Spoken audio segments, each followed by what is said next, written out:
こんな下っ腹、浮き輪肉、反り腰、くびれのないお腹、これ、腹筋すれば痩せると思ってませんか？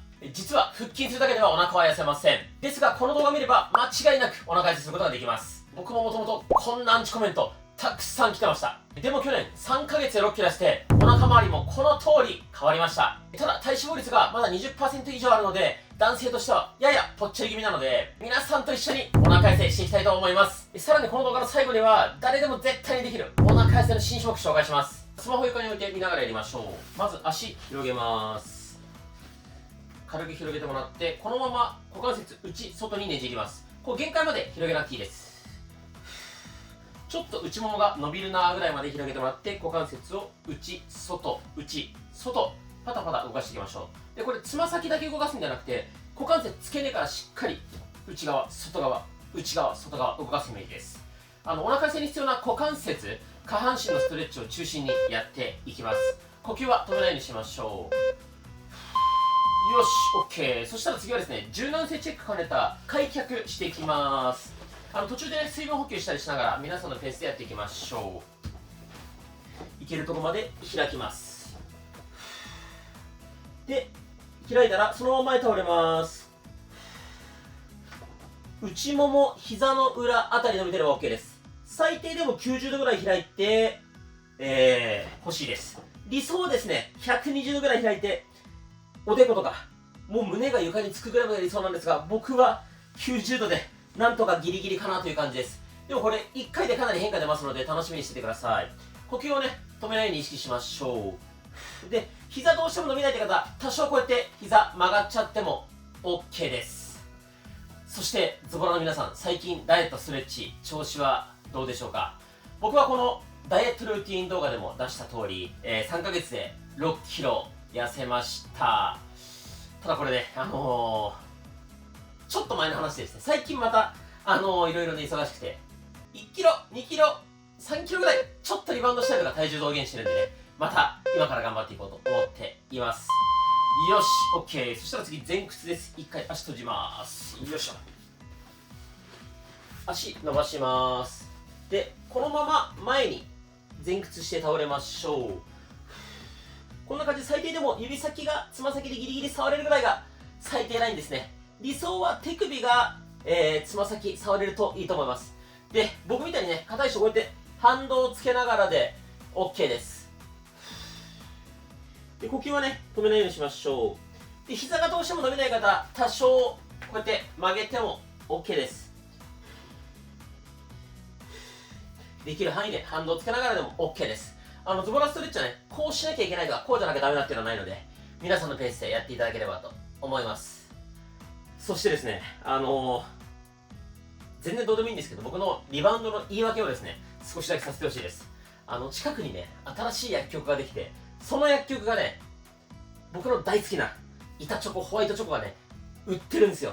しかもね営業時間が結構朝早くて夜遅くまでやってるんで、いつでもホワイトチョコを買える状況になって、そうするで疲れてホワイトチョコを食べる、ちょっとリバウンドっていうねこのね悪循環に陥ってしまいました。でも今からね頑張ってダイエットしていきます。 OK です。そしたらですね、次は、あぐらかいていただいて、あぐらのままちょっと右足前に出しましょう。でこのままちょっとこんな感じ、右足前に出して前に体倒す。右のお尻外ももこの辺伸びてれば OK です。伸びますか？で最低でもですねこうやって肘が床につくぐらいまではいってほしいです。理想はねおでこがこうやって頭につく、もしくはおでこが床につくぐらいまでいけたらより理想です。であんまりねお尻伸びる感覚がないよって方いらっしゃると思うんですが、ちょっと足手前に引いたりちょっと足前に出したりとか、もっとね体前に倒したり斜め前に倒したりして、自分がお尻伸びるなって角度を探しましょう。この角度じゃなきゃダメだとか、僕と同じようにやんなきゃいけないわけじゃないです。目的は右のお尻を伸ばすことです。呼吸を止めないようにしましょう。きつかったらこうやって一回サボる。でも OK です。完璧にしなくていいです。よし OK。 逆いきます。あぐらの状態から、左足をちょっと前に出します。こんな感じです。このまま体正面に倒していきます。左のお尻のストレッチです。これも最低ラインは肘が床につくぐらい。理想はおでこが足につく、もしくは床につくぐらいまでいけるといいと思います。ちょっとね、動画出すのお休みしてて、ストレッチ僕もサボりだったんでかなり硬くなってるんですが、皆さんもね、久々の方いらっしゃると思うんですが、無理せずできる範囲でやっていきましょう。いろんな方向を変えたりとか、ちょっと足の位置変えたりして、自分がこうしたらお尻伸びるなんて位置探しましょう。そしてよく聞かれるんですが、こうやってヨガマットをね、引いてやらなきゃダメですかっていう風に聞かれるんですけど、そんなことないです。布団の上でも、別に床の上でも、ソファの上でもどこでも OK です。理想はもちろんヨガマット引いた方がやりやすいんですけど、これ僕もね、実際今ヨガマットを引いて撮影するってまでに、1時間ぐらいかかってるんですよ。めんどくさい。ヨガマット引くのめんどくさいなってかってるんで、そうなるぐらいだったら、布団の上とか、床とか、ソファの上でも全然 OK です。それでも十分効果ありますので。なんでね、それよりも、ヨガマット引くよりも習慣化しやすい方でやっていくといいんじゃないかなと思います。OK です。大丈夫ですか？ついてきてますか？じゃあ次、右足伸ばします。左足曲げたまま右足伸ばします。で、右手で右のつま先触りに行きます。こんな感じです。つま先を指先で最低ライン、これぐらい触れるといいと思います。理想は手首がつま先ぐらいまで行くといいんじゃないかなと思います。でね、どうしてもきつい人、膝曲げても OK です。目的は裏ももを伸ばすことなので、完璧にね、やろうとしなくても大丈夫です。こうやって反動つけてもいいです。そして皆さん、今日何食べました？僕はですね、昨日なんですけど、弥生県ってわかります？こうチェーン店のある定食屋なんですけど、そこでですね、マグロ丼、漬けマグロ丼っていうのを食べました。これサラダもつけて、で、味噌汁を僕大体、タンパク質というのに貝汁、こう、アサリかなんかですかね、の味噌汁に変更するんですけど、それでもね、この金額です。僕はもうね、弥生県とか大戸屋とか、チェーン店はマジでヘビーユーザーです。こういうのだとね、健康的で安くて、ダイエットにもおすすめです。よし、OK。逆いきましょう。そして次、左足伸ばします。左足を伸ばして、で、左手で左のつま先を触りに行きます。左の裏もも膝の裏伸びてれば OK です。最低でも指先がつま先触れるぐらい。理想は手首がつま先に当たるといいけど、僕もね、全然まだまだです。膝曲がっても OK。ハンドつけても OK です。これもね、1回でかなり変化出ますので、変化をね、楽しみにしててください。呼吸を止めないようにすることと、もしきつかったらね、途中サボりで OK です。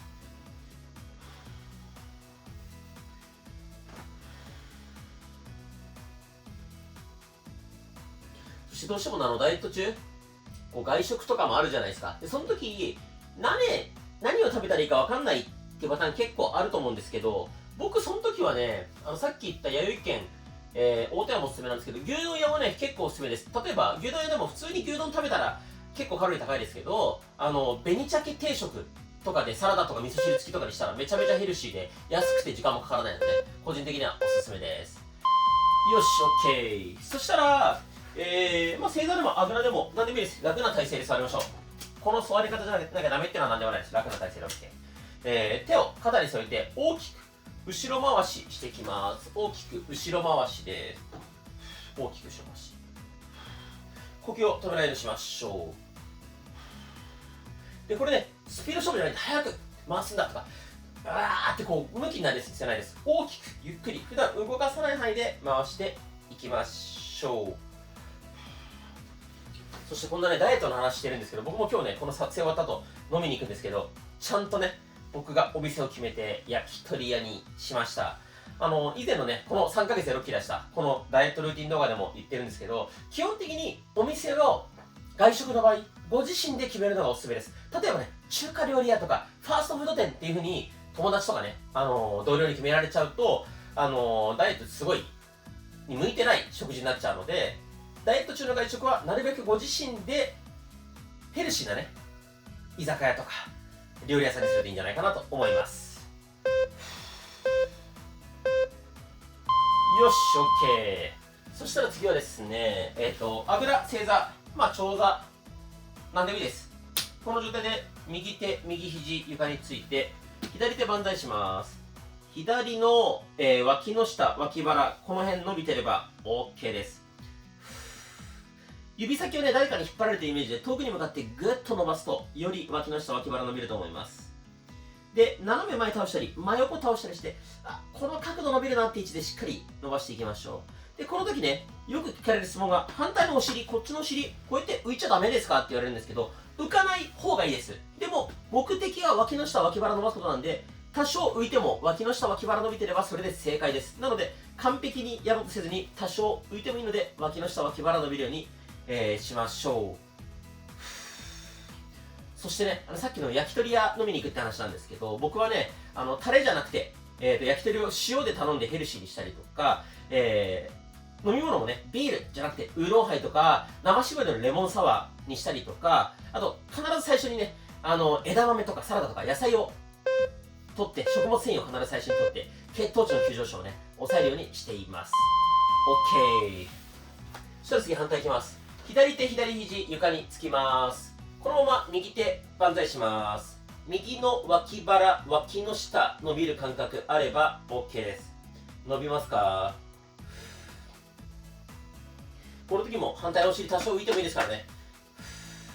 で、真横倒したり斜め前に倒したりして、うわ、この角度伸びるなって位置探しましょう。指先誰かに引っ張られてるイメージでぐっと伸ばすとより伸びます。さっきのね、僕が飲みに行くって話とかってもうツッコミどころめっちゃ満載だったと思うんですけど、あとさっきの弥生県の話とかツッコミどころ満載だと思うんですけど、僕めちゃめちゃ量食べるんですよ。めっちゃ量食べるんですけど、それでも3ヶ月で6キロ痩せたんですよね。きついですね。休憩しながらでいいですからね。しかも僕結構ね、甘いものもね、食べます。一番好きなのはホワイトチョコなんですけど、ダイエット中ね、なるべく、ラムネにしてます。このラムネ。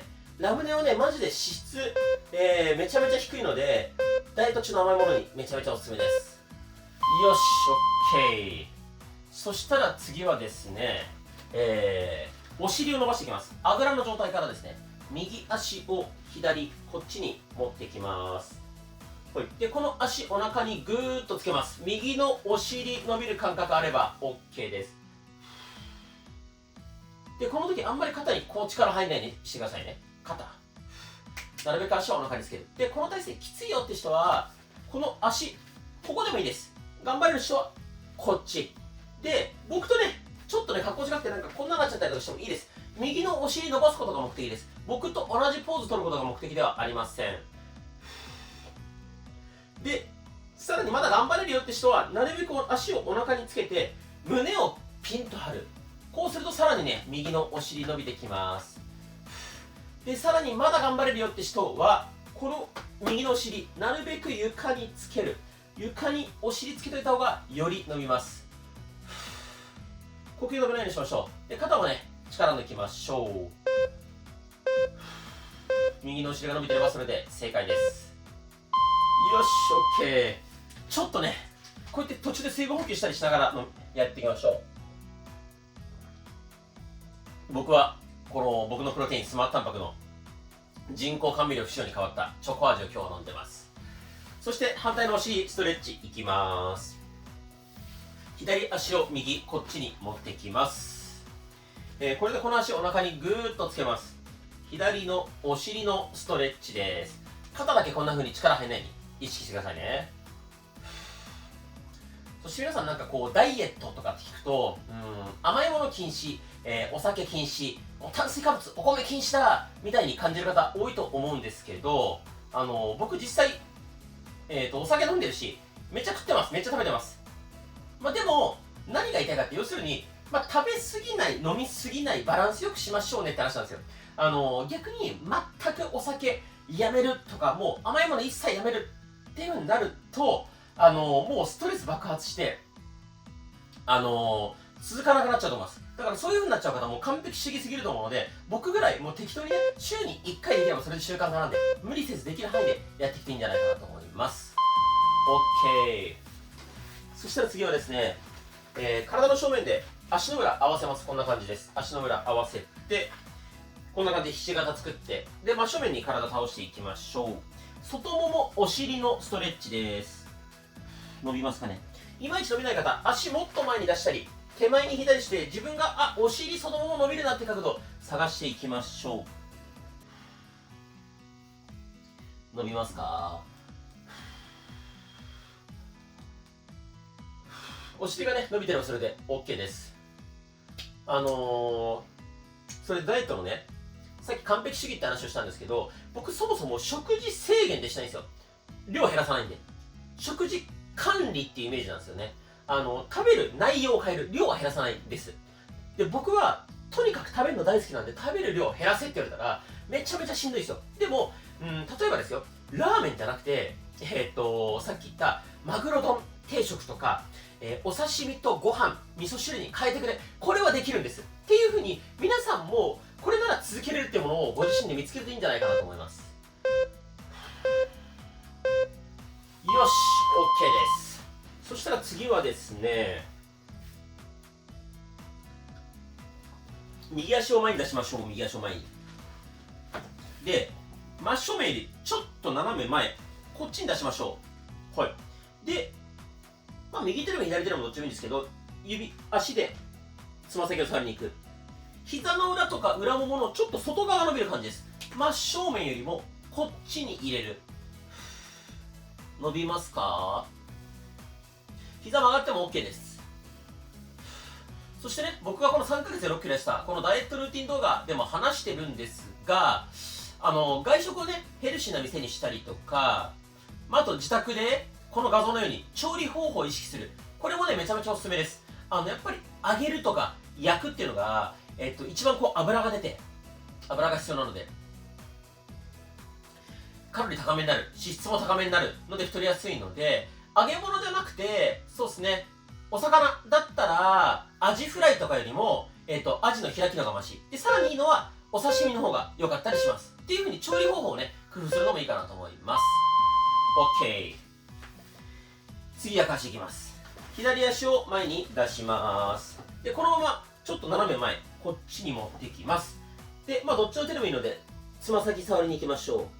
膝の裏もも伸びる感覚あれば OK です。膝多少曲がってもいいですからね。そして結局、このダイエットの結論なんですけど、僕の中での食べ過ぎてカロリーオーバーにならなきゃいいですっていうと、そのカロリーオーバーしてるかどうかがわからないっていう声が多分あると思うんですね。なので、わからないって方はめっちゃおすすめなのはですね、カロミルもしくはアスケンっていう無料の食事管理のアプリあります。これも無料で使えますので、Google とかでカロミルもしくはアスケンって調べたら出てきます。ひらがなでもカタカナでも調べて出てきます。で、そこで、毎日食事記録つけるといいです。で、毎日食事記録つければ毎日わかるんですけど、正直めんどくさいです。食事記録。なので、試しに騙されたと思って、まず1日だけでも食事をアスケンかカロミル入力してみると、自分の食生活ってどうなってんだろうっていうのが現状が把握できると思います。OK です。そしたら次はですね、体育座りの感じですね。足前に出して、両膝曲げます。右足を左足乗せます。こんな感じです。で、ぐっと胸張る。足とお腹を近づける。これで右のお尻伸びてます。足がですね、こう入っちゃうと伸びないです。なるべく膝外。なるべく膝外。で、ぐっと胸を張る。で、全然できない人はね、足伸ばしたまま、右足乗せて、ちょっと曲げる。これでも OK です。僕と同じポーズ取ることが目的じゃなくて、お尻を伸ばすことが目的です。ちなみにね、僕が初めてアスケンとかカロミルで食事管理、食事の記録化つけた時、もうね、めちゃめちゃ悲惨でしたよ。すっげえ悲惨でした。もうタンパク質不足、脂質取りすぎでカロリーオーバーみたいな。結局脂質が一番カロリー高いんですよ。1g あたりで9キロカロリーなんで、脂質がダントツでカロリー高いんです。で、僕は知識がない頃ってとにかく炭水化物を減らして、でおかずたくさん食べてたので脂質オーバー、カロリーオーバーになってたっていう感じですね。 OK です。そしたら次、逆いきます。左足を右足に乗せます。よし。で、こんな感じですね。足はこっちは伸びないです。なるべく外に開く。この方が伸びます。でぐっと胸を張る。こうすると左のお尻伸びる感覚があるんじゃないかなと思います。全然できない人はこの状態からこれでも OK。 左のお尻伸ばすことが目的です。僕と同じポーズ取ることが目的ではありません。そしてね、僕何も知識がなかった頃、本当に炭水化物をもうとにかくお米半分かお米取らないってことをしたんですね。でそうすると糖質が足んなくなるんですよ。で糖質が足んなくなるからどうなるかっていうと、結局甘いもの食べたくなるんですよ。それで結局ストレスで甘いもの食っちゃったりとかして、さらにカロリーオーバーとかっていう悪循環だったので、本当にね、PFC バランス、タンパク質、脂質、糖質、このバランスをよく取った方が結局結果的に痩せるんで、本当にね、アスケンカロビル無料なんで騙されたと思ってやってみてください。 OK です。そしたらちょっと次休憩の種目です。足を前に出します。片指より広め、これぐらいですかね。でパタパタ動かしましょう。つま先だけ動かすんじゃなくて、股関節付け根からパタパタ動かすイメージです。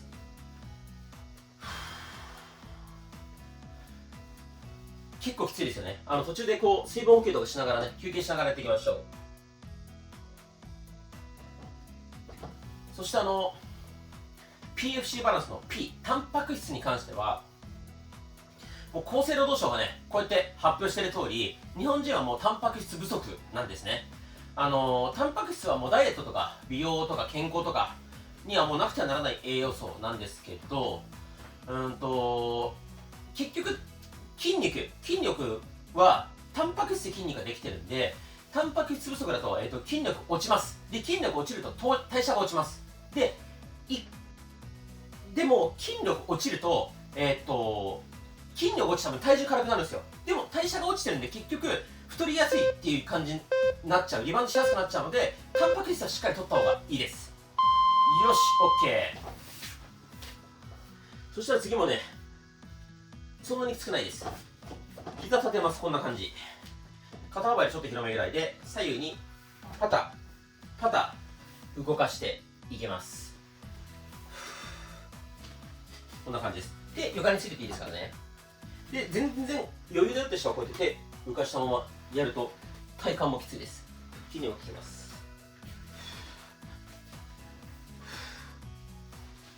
で実際髪の毛とか爪とかあと肌ですね、もうタンパク質からできてるので、僕のプロテインのねスマートタンパク全部で味5種類あるんですけど、これ飲んでくださってる方はですね、よくね美容室行った時に髪の毛すごい綺麗になった、こう腰が出るっていうんですかね、すごい綺麗になったねとか白髪が減ったねって言われたりとか、ネイルサロン行った時に爪が綺麗になったとか、エステで肌綺麗になったって言われてる方が結構多いですね。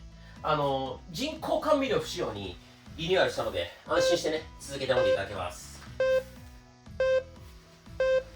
よし OK。 では次は膝曲げたままこんな感じで左に倒します。左にこの感じで万字を作ります。でそのまま正面に倒れます。左のお尻伸びる感じであればいいです。この状態から左に倒します。で左に体倒します。左のお尻伸びてれば OK です。でこれねちょっと難しいポーズなんですけど、左のお尻が伸びてればそれで OK です。こっちはねそんなに大事じゃないです。こうなっててもこうなってても別にいいです。こっちの左のお尻伸びてれば。もう一回やりますよ。このまま左に倒します。で前に倒れます。左のお尻伸びてればこれで正解です。きつかったらサボりサボりでいいですからね。呼吸は止めないようにしましょう。で頑張れる人どんどん前に倒れちゃっていいです。もっと前に倒れる。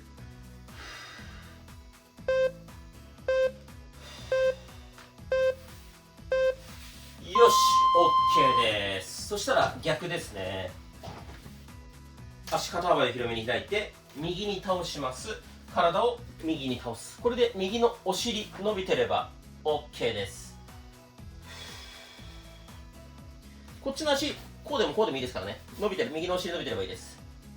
でさっきのねタンパク質が重要って話をしたんですけど、そのタンパク質が重要で、だけど日本人に足りてないから、なんか高タンパク低脂質とか、高タンパク低糖質みたいな商品がすごい増えてるんですよね。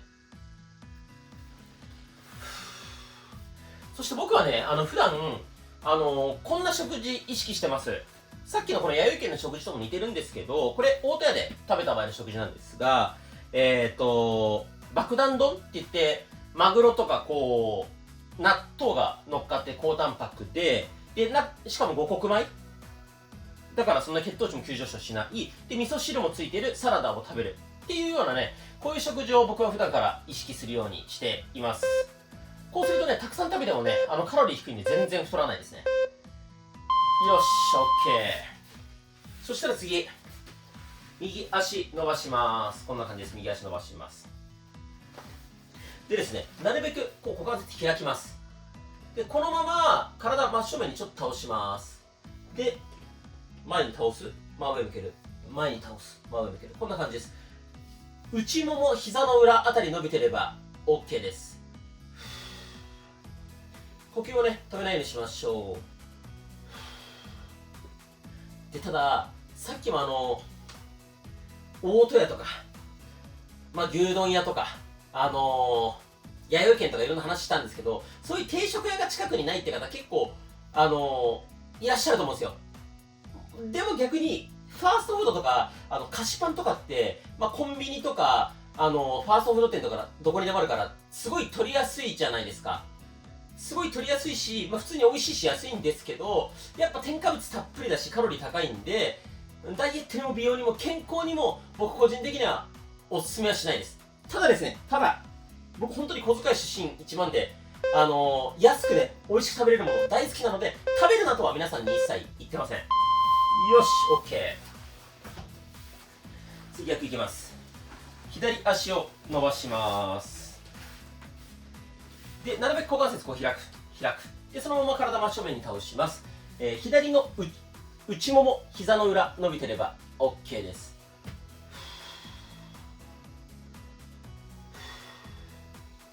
呼吸をね、止めないようにしましょう。で、頑張れる人はもっと開ける。で、さらに頑張れたらつま先真上向ける。戻す。これ繰り返しましょう。でね、さっき理想の食事とかを何回も見せてるんですけど、僕実際、ファーストフードを食べることあります。一昨日はですね、マクドナルド行って、枝豆コーンとポテトの L 頼んだんですよ。っていうこともあるんです、全然。で、結局、いろいろ話したんですけど、高タンパクで低脂質とか、カロリー低いけど、体に良くて満腹感がある、たくさん食べれるものって、結局お金かかるんですよ。超わかりやすく言うと、寿司とかってめちゃめちゃいいんです、お寿司。高タンパクで、脂質がめっちゃ低い。だけど、毎日お寿司食べろって無理じゃないですか。そんな食事できるので、本当によっぽどのお金持ちだと思います。よし、OK。そして次はですね、あぐら正座、長座、なんでもいいです。で、手は後ろつきましょう。こんな感じです。こんな感じ。指先は後ろ向けて、こんな感じで手つきます。で、ぐっと胸張ります。こうすると、力こぶのあたりとか、この胸から力こぶにかけて伸びる感じあるかなと思います。いまいち伸びない方、ピンと胸張りましょう。猫背の解消とかね、におすすめです。そして、結論。高タンパクな食事だけどカロリーは低い低脂質低糖質がいいんですけど、そんな食事を普段からできない。だから安くて続けやすく、だけどタンパク質はしっかり取れる、さらに人工甘味料不使用で美味しいっていうこのプロテインスマートタンパクを僕は作ったわけですよ。でこれマジで安いし美味しいし飲みやすいんで、自分で言うのもなんですけどめちゃめちゃおすすめです。この実際ね、Amazon 楽天のレビュー実際見てみてください。もはやジュースだと思ってます。めっちゃ美味しいです。よし、OK。そしたら次はですね、右手を後ろに回します。こんな感じです。で、左手で首を左に倒します。右の首、肩、このライン伸ばします。伸びますか？この手がね、後ろにないと、こうやってこうなっちゃうと全然伸びないんで、肩上がらないように後ろにしっかりロック。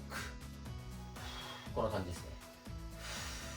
でちなみにね、僕このスマートタンパクをどういう風に飲んでるかっていうと、僕は基本的に朝ごはん代わりに飲んだりとか、おやつのね、スイーツ代わりに飲んだりしています。腹持ちがいいのと、あと普通に美味しいので、僕の小学生、今2年生になった娘もね、チョコ味が大好きで、いつも飲んでくれてます。カフェオレのね、開発携わってくれた妻は本当にカフェオレ味に、これにインスタントコーヒー足したりとか、ブラックコーヒーで割ってね、コーヒー感強くしてカフェオレ味を飲んでくれてます。それぐらいね、僕の妻とかもともとプロテイン飲む人じゃないんで、それでも続けれるぐらい美味しいです。よし、OK。きついっすね。休憩しながらサボりつつやりましょう。次は、左手後ろに回します。で、右手で首を右に倒します。左の首から肩にかけてのライン伸ばしていきます。で、真横倒したりね、斜め前倒したりして、自分がこの角度伸びるなーって角度を探していきましょう。呼吸をね、止めないようにしましょう。そして、これお手元にある方ぜひ見ていただきたいんですけど、もう見てください。この通り、超高タンパク、低脂質、低糖質です。しかもね、人工甘味料不使用っていう、かなりこだわったんですけど、実際ね、ズボラストレッチを毎日やってるんですけど痩せませんって相談をコメント DM でたくさんいただくんですけど、そういう方の食事ね聞いてみるとめちゃくちゃ食べ過ぎカロリーオーバーなんですよ。なんでどんなズボラストレッチ頑張ってもカロリーオーバーしまくってたら大前提痩せないってことを理解しておいてください。よし、 OK。 そしたら次はですね、ちょっときつい種目いきます。足は前に出します。手は後ろにつけます。こんな感じですかね。こういった感じでつきます。で、このまま足上げます。上げる、下げる、上げる、下げる、腹筋です。この時しっかり猫背作る、下ろす、上げる、下ろす、上げる、下ろす。呼吸止めないようにしましょう。下ろす、下ろす。できつかったらサボってもいいですし、上げて下ろす、ちょっと休憩して上げる、下ろす。これでも OK です。逆に全然頑張れる人、もう浮かしたままいきましょう。浮かしたまま、床つけない。ただずーっと腹筋力入れてくださいね。腰反ると痛くなっちゃいます。きつい。久々にやるとこうやってサボりながらでいいですからね。完璧にやろうとしなくて大丈夫です。上げる、下ろす、上げる、下ろす。あと2回だけいきましょう。上げる、上げる、下ろす。 OK です。そしたら次休憩の種目です。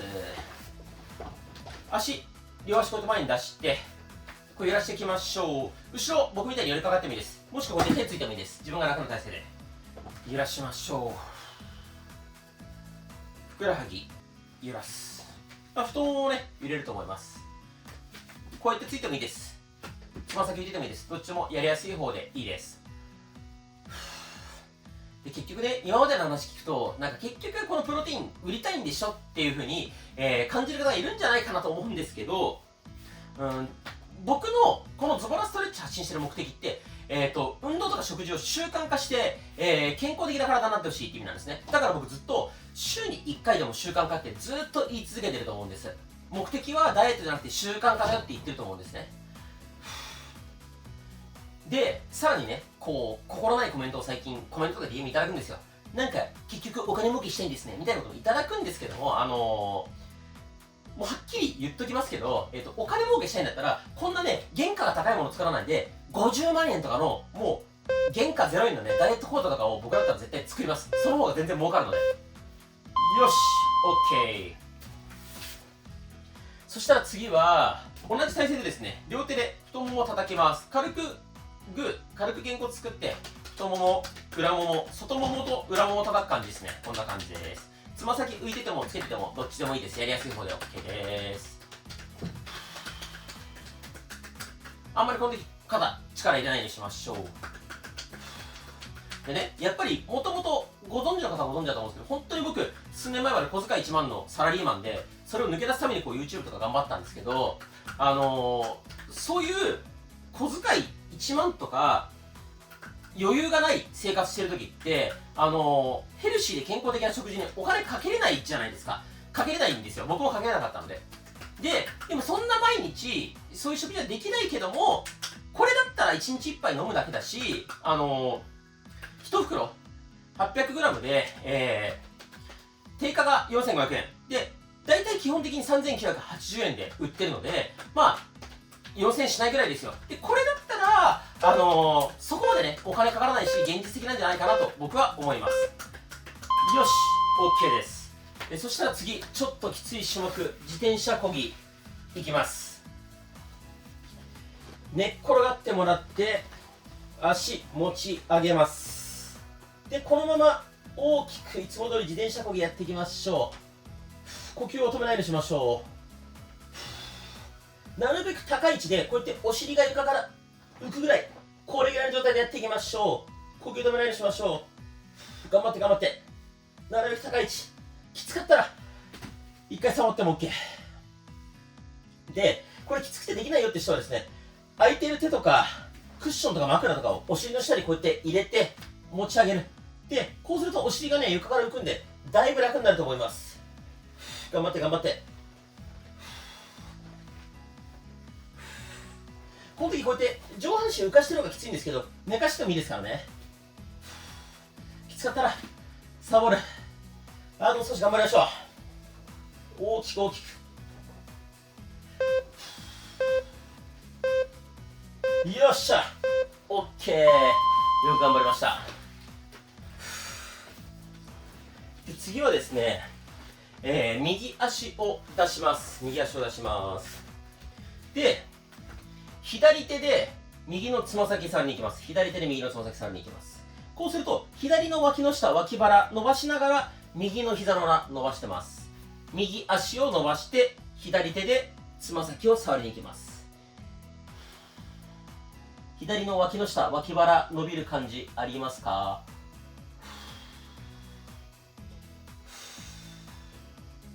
そしてね、これプロテインも、ストレッチも運動も食事も全部、目的は習慣化で、習慣化の定義は週に1回です。週に1回でもできてれば、それで習慣化、もう素晴らしいんです。自分に拍手です。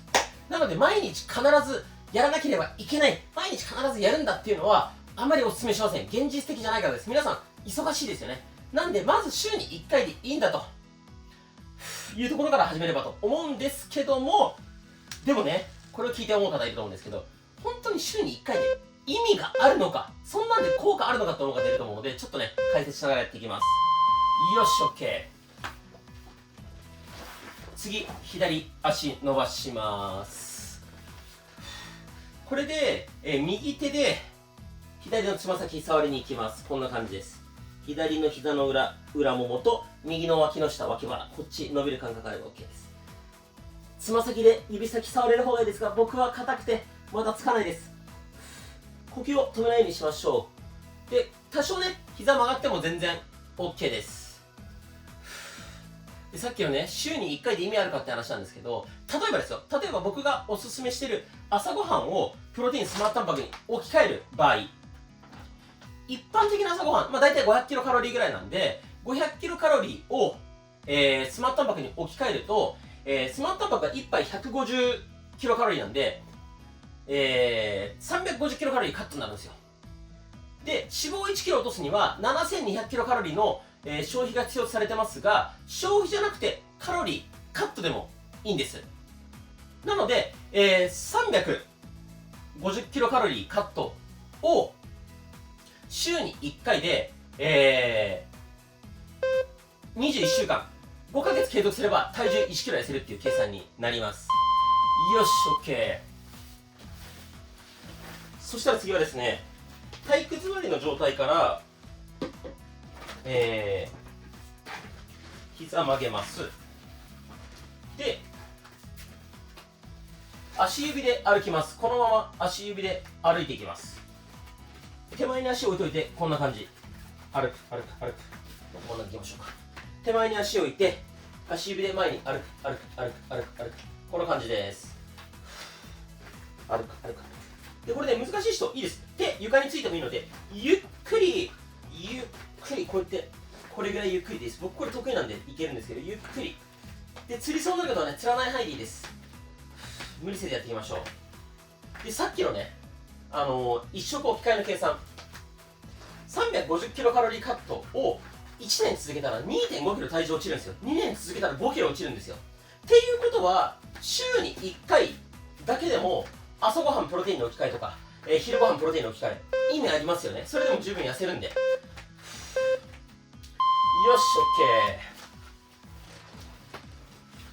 OK。そしたら次はですね、体育座りの状態して、左右にねじります。体育座りの状態で左右にねじる。ねじる。ねじる。ねじる。で、この時なるべくお腹へこませて、猫背作った状態でねじる。手を合わせて、指先で床タッチ。きつい。頑張って。呼吸止めないで。頑張れ頑張れ。きつかったらサボって OK です。お腹へこませて力入れてくださいね。呼吸を止めない。頑張れ頑張れ。ダメだ。きつい種目がきつすぎる。頑張りましょう。残り。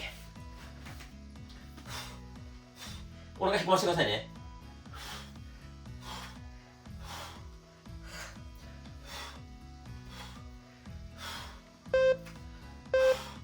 あと2回だけ。1、2。よし、OK、頑張りました。そしたらちょっと休憩の種目入れます。足の裏合わせて、さっきもやったひし形のお尻ストレッチ。これちょっと1回休憩して、呼吸整えてから、この次ね、新種目ありますのでやっていきましょう。前に倒れます。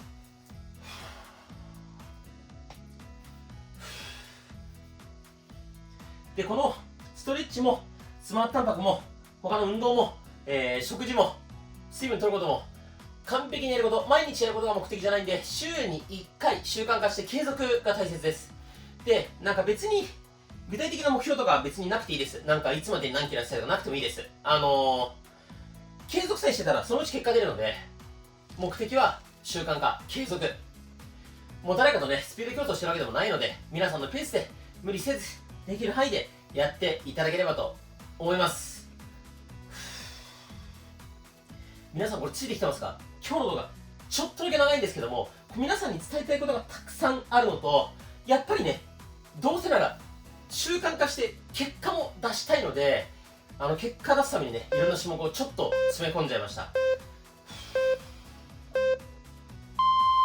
よし、OK。そしたら、お腹痩せの新種目、やっていきましょう。体育座り、こんな感じで膝曲げて体育座りした状態で、足を上げたときに、足の下で手を叩く、下ろす、手を叩く、下ろす、下ろす。こんな感じです。手を叩く、下ろす。で、頑張れる人は手を叩く、下ろさない、手を叩く、下ろさない。この方がきついです。きつい人は下ろす。で、休憩して、また手を叩く、下ろす、手を叩く。で、この時、しっかりお腹力入れて、お腹へこませて猫背作っておいてください。こうするとお腹に効きます。きつい。頑張って。呼吸は止めない。きつい。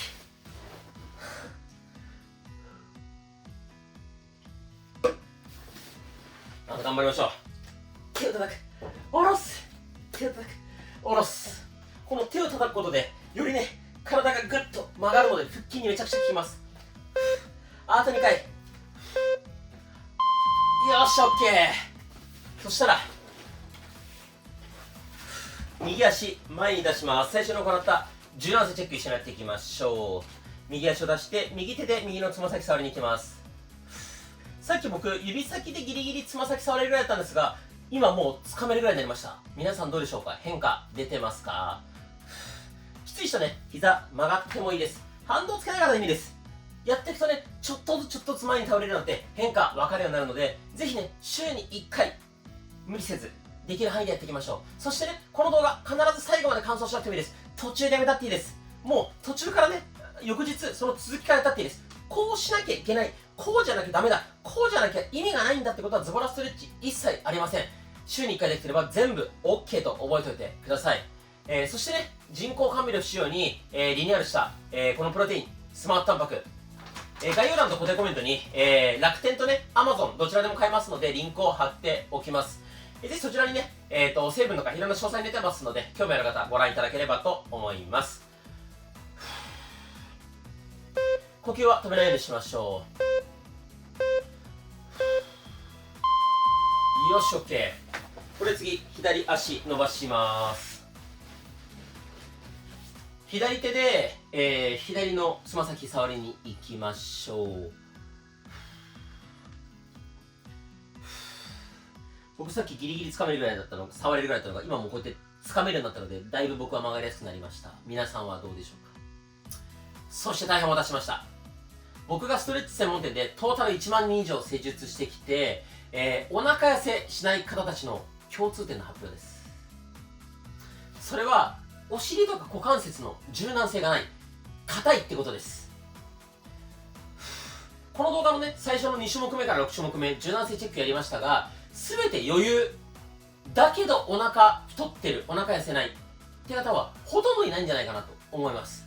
大丈夫です。僕もね、お尻は柔らかいんですけど股関節めっちゃ硬いです。一緒にね、ちょっとずつ柔らかくしていきましょう。で、今ね、すでに最初より柔らかくなったらいきやすいって実感ありますよね。やっていくうちにちょっとずつ柔らかくなりますので、安心してください。ゆっくりね、一緒に頑張っていきましょう。呼吸を止めないようにしましょう。 OK。 そしたら両足前に出します。このまま前屈していきましょう。いけるとこまで前屈です。で、膝伸ばしてるのきつい方、いいです。多少曲がってもいいです。でも裏ももが伸びてる感覚あるぐらいまでは頑張って前に倒れましょう。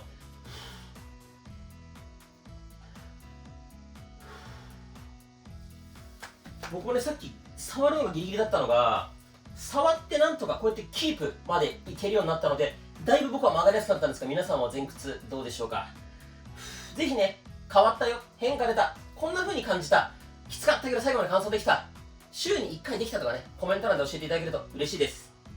という風に皆さんに偉そうに言ってる僕もですね、この後結局焼き鳥屋に飲みに行くわけですよ。なのでズボラの皆さんも肩の力抜いて適当に、習慣化を目的にご自身ができる範囲でやってみていただければと思います。少なくともこの動画のコメントにまた三日坊主になってしまいましたとか、そういうネガティブなコメントは禁止です。週に1回できた、今日もできた、来週も頑張ります、そんなコメントもねお待ちしております。よし OK。 そしてじゃあこれ本当に最後の最後、開脚です。柔軟性チェックです。僕はかなり開きやすくなったのと、内ももの突っ張り感なくなりました。皆さんは変化どうでしょうか。僕もね、今年中にあと3キロ落として、このねダイエットルーティン動画で一番良かった73キロ台にもう1回戻そうと思ってるので、僕も頑張るので、一緒にね頑張るぞと思ってくれた皆さんはぜひコメント欄で私もダイエット頑張りますとコメントいただけたらと思います。そしてこの動画きっかけに僕ズボラの皆さんとダイエット再開したいので、僕今日から3日間ね、この動画のコメント欄に、僕のダイエット記録記載していきます。ぜひズボラの皆さんも一緒にねコメントで3日間だけでも頑張りませんかというと、3日連続じゃなきゃダメですかっていう声が聞こえてきそうなので、いいんです。週に1回でもいいので、3週間かけて3回当たって OK です。無理せずね、できる範囲で食事もプロテインも運動もストレッチもやっていければと思います。もうお疲れ様でした。最後までよく頑張りました。全然ズボラじゃないです。素晴らしいです。自分自身に拍手しましょう。それではコメントお待ちしております。